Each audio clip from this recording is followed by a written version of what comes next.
మరి ఇవాళ కూటమి ప్రభుత్వం వచ్చిన తర్వాత ఆర్బీకే ద్వారా కొన్నాడండి. మన మామూలుగా డీలర్ ద్వారా కొన్నాడు, అన్ని ద్వారా కొన్నాడు. ఇవాళ కూటమి ప్రభుత్వం వచ్చిన తర్వాత మంచి ఒడ్డు, ఒరిజినల్ ఒడ్డు అయితే 1400 కొంటున్నారండి. ఇవాళ బీపీటీ ఎంత అంటే 1800 కొన్నాడు జగన్, ఇవాళ 1400 కొన్నాడు చంద్రబాబు నాయుడు. మంచి ఒడ్డు, ఒరిజినల్ ఒడ్డే 1400 కొన్నాడు.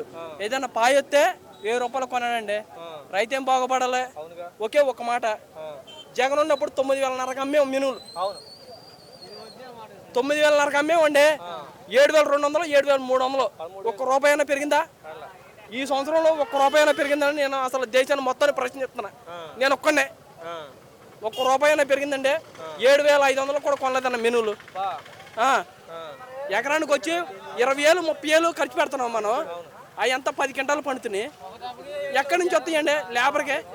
ఎక్కడి నుంచి వస్తాయి? మీ మినువులు రేట్ లేకపోతే ఎక్కడి నుంచి వస్తాయి మనకి డబ్బులు చెప్పండి.